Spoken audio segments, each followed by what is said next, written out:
Hello दोस्तों, कैसे आप लोग। तो आज वीडियो पढ़ने वाले हम क्लास 10 के मैथ के प्रश्नावली 7.2 का क्वेश्चन नंबर 1 और 2। इसके पिछले वीडियो में हमने इसके पिछले सभी चैप्टर को बहुत अच्छी तरीके से पढ़ा है। आपको वो सभी वीडियो का लिंक डिस्क्रिप्शन में मिल जाएगा, आप वहां जाकर के देख सकते हैं। तो इस वीडियो में हम पढ़ेंगे प्रश्नावली 7.2 का क्वेश्चन नंबर 1 और 2। चलिए शुरू करते हैं। तो यहाँ पर हमने सबसे पहले ये जो चैप्टर है प्रश्नावली 7.2, इसमें जितनी भी सूत्र की आवश्यकता होगी वो सूत्र को हमने पहले यहाँ पर लिख रखा है। ठीक है, तो पहली सूत्र जो है यहाँ पर यह है विभाजन सूत्र। विभाजन सूत्र का प्रयोग इस प्रकार किया जाएगा कि अगर कोई रेखाखंड दिया हुआ है, जैसे ए बी रेखाखंड है जिसका ए का निर्देशांक x1 y1 है और बी का निर्देशांक x2 y2 है और P बिंदु उसे m1 अनुपात m2 के अनुपात में विभाजित करता है, तो फिर इस विभाजित बिंदु का निर्देशांक क्या होगा ये हमें पूछा जा रहा है। ठीक है, ऐसा करके क्वेश्चन आपको पूछा जाएगा। तो फिर उसमें आपको इस प्रकार ध्यान रखना ये सूत्र कि xy बराबर m1 x2 plus m2 x1 बटा m1 प्लस m2 कॉमा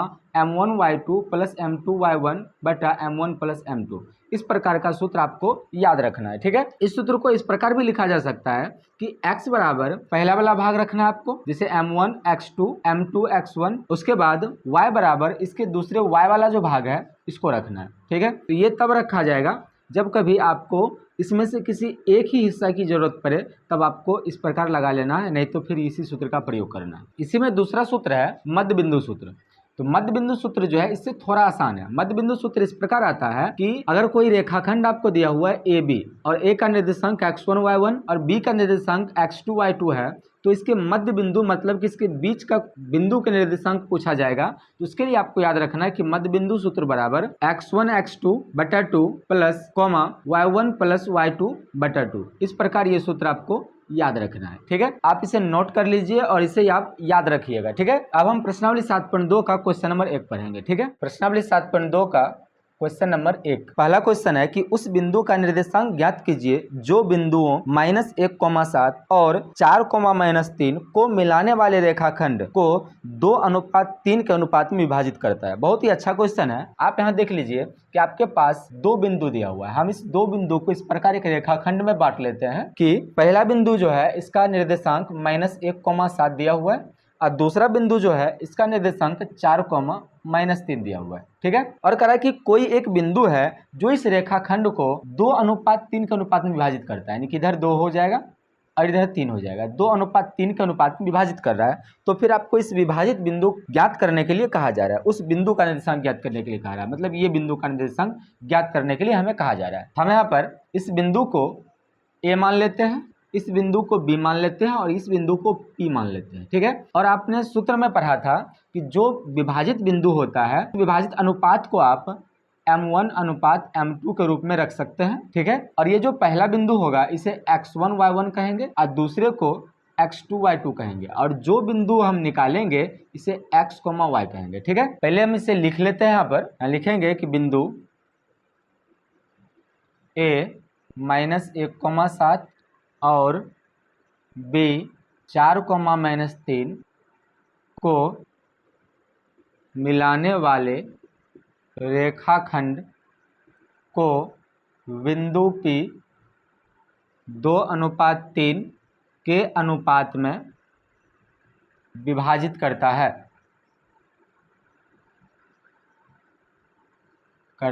है ठीक है, इसको निकालने के लिए हमें विभाजन सूत्र का प्रयोग करना होगा, तो हम लिखेंगे इसलिए विभाजन सूत्र से। विभाजन सूत्र क्या होता है आपको पता होना चाहिए, अभी जो हम पहले पढ़े हैं। तो विभाजन सूत्र होता है x, y। अब यहाँ x, y के जगह पर p का निर्देशांक भी लिख सकते हैं, क्योंकि हमें तो p का निर्देशांक ही निकालने के लिए कहा जा रहा है। तो x, y के जगह पर आप p का निर्देशांक भी लिख सकते हैं, हम वहाँ पर वही लिख लेते हैं। ठीक है, आप लिख लीजिए आप कि p का निर्देशांक बराबर m1 x2 plus m2 x1 बटा m1 प्लस m2 फिर m1 y2 plus m2 y1 बटा m1 प्लस m2। इस प्रकार यहाँ पर इसे हम रख लेते हैं। ठीक है, अब हम इस सभी मानों को इस सूत्र में सेट करेंगे और उसके बाद इसका आंसर निकालेंगे। तो सबसे पहले आप देखिए कि m1 का मान क्या है। m1 का मान हमारे पास 2 है, यहाँ लिखेंगे हम 2 गुना x2 हमारे पास 4 है, यहाँ लिखेंगे 4 प्लस m2 जो कि 3 है और x1 जो है वो -1 है, यहाँ पर -1 रख लेंगे। बटा m1 प्लस m2 जो क्या है 2 और 3, यहाँ लिखेंगे 2 प्लस 3, कॉमा फिर आगे है m1 y2, m1 का मान है 2, y2 का मान है आप यहाँ देख सकते हैं -3, ये -3 हो गया, प्लस m2 3 है और y1 जो है वो 7 है, बटा में आ जाएगा m1 यानी कि 2 और m2 3। इस प्रकार आप इसे घेर करके सॉल्व कर लीजिए। इसे आप गुना करिएगा कितना हो जाएगा, ये 8 हो जाएगा और इसको प्लस माइनस माइनस कर देंगे, 3 एकम 3 बटा इस दोनों को जोड़ेंगे तो आ जाएगा ये 5, कॉमा इस दोनों गुना करेंगे तो -6 हो जाएगा, प्लस 7 तिहाई 21 और ये हो जाएगा 5। ठीक है, आगे तो 8 में से 3 को माइनस करिएगा तो 5 होगा, 5 बट्टा 5, और इधर आप 21 में से 6 को माइनस करेंगे तो 15 होगा, तो 15 बट्टा 5। ठीक है, अब इसे आप कैंसिल करेंगे तो 1 कॉमा और इसे आप कैंसिल करेंगे 3 बार में कटेगा और इसे 1 बार में कटेगा, 1 आ गया इसका आंसर। लास्ट में हम लिख सकते हैं कि अतः बिंदु P का निर्देशांक कितना है 1, 3, ये हो गया आपका आंसर। ठीक है, इस प्रकार आप इस टाइप से किसी भी क्वेश्चन को बहुत आसानी से बना सकते हैं और इस टाइप का क्वेश्चन जो है एग्जाम में बहुत ज़्यादा पूछा जाता है, प्रत्येक एग्जाम के लिए ये बहुत इंपॉर्टेंट क्वेश्चन होता है। आप इसका स्क्रीनशॉट ले लीजिए। इसी का हम क्वेश्चन नंबर 2 पढ़ते हैं। अब क्वेश्चन नंबर 2, दूसरा क्वेश्चन है कि बिंदुओं 4, -1 और -2, -3 को जोड़ने वाले रेखाखंड को समत्रिभाजित करने वाले बिंदुओं का निर्देशांक बताइए। बहुत ही आसान क्वेश्चन है, जैसे हमने क्वेश्चन नंबर 1 पढ़ा था जस्ट उसी प्रकार क्वेश्चन नंबर 2 भी है, बस इसमें जो है थोड़ा सा अलग है, लेकिन बनाना तो हमें वैसे ही है और वही सूत्र का प्रयोग इसमें भी करना है। जो भी हमें दिया हुआ है उससे पहले हम लिख लेते हैं। हमें कह रहा है कि 2 बिंदु है, तो 2 बिंदु को इस प्रकार फिर से हम रेखाखंड में लिख लेते हैं कि कोई एक रेखाखंड है A और B, और इसका पहला बिंदु जो है यह है 4, -1। ठीक है, दूसरा बिंदु है -2, -3।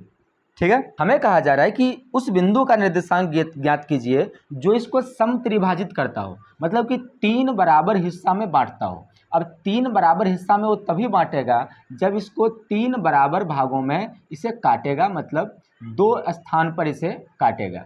इसके बराबर हिस्सा में हम यहाँ 3 भाग इसका कर दिए। ठीक है, तो इसका हम 2 नाम रख लेंगे यहाँ पर, इसका P और Q। ठीक है, तो इस प्रकार आप यहाँ देख सकते हैं कि ये पूरा जो रेखाखंड है ये पूरा 3 बराबर भागों में बट गया, जो कि हमें क्वेश्चन में कह रहा है समत्रिभाजित करने वाले बिंदु का निर्देशांक ज्ञात करिए। तो समत्रिभाजित करने वाला जो बिंदु हो गया वो बिंदु P और बिंदु Q हो जाता है। ठीक है, अब ये बिंदु P जो है इस रेखाखंड को किस अनुपात में विभाजित करता है, आप यहाँ देख सकते हैं कि एक हिस्सा इधर है और 2 हिस्सा इधर है, इसका अनुपात हो जाएगा 1:2। और इधर ध्यान दीजिए आप कि Q जो है वो इस रेखाखंड को 2 हिस्सा में इधर बांट रहा है और 1 हिस्सा में इधर बांट रहा है, इधर हो जाएगा 2:1। ठीक है, अब यही सभी बातों को हम यहाँ भाषा में लिख लेंगे। यहाँ पर लिखेंगे कि बिंदु ए क्या है 4, -1 और B है -2, -3 को मिलाने वाले रेखाखंड को बिंदु P तथा Q क्रमशः 1:2 एवं 2:1 के अनुपात में विभाजित करता है। इस प्रकार आप लिख लीजिए। ठीक है, और उसके बाद आपको P और Q का निर्देशांक निकालना है। तो आप यहाँ देखिए कि जो हमने विभाजन सूत्र का जो प्रयोग किया था पिछले क्वेश्चन में, जस्ट उसी प्रकार इस क्वेश्चन में भी होगा। P का निर्देशांक निकालने के लिए तो पहला अनुपात जो होगा m1 होगा, दूसरा अनुपात m2 होगा, और Q का निर्देशांक जब हम निकालेंगे तो फिर इस पूरे लाइन के लिए ये जो होगा ये m1 और m2 हो जाएगा। ठीक है, और दोनों बिंदु के लिए हम विभाजन सूत्र का ही प्रयोग करेंगे। ठीक है, और ये जो होगा A, इसका निर्देशांक को हम x1 y1 कहेंगे और इसको x2 y2 कहेंगे। ठीक है, और इसको हम सूत्र में सेट कर देंगे। यहाँ लिख लेंगे कि इसलिए विभाजन सूत्र से, विभाजन सूत्र क्या होता है आप सबको पता होना चाहिए। तो सबसे पहले हम P का निर्देशांक निकालेंगे। हम लिखेंगे कि P का निर्देशांक, तो P का निर्देशांक निकालने के लिए सूत्र तो वही लगेगा। सूत्र क्या है, m1 x2 plus m2 x1 बटा m1 प्लस m2, फिर m1 y2 plus m2 y1 बटा m1 प्लस m2। बस इसी सूत्र पर हमें सेट करना है।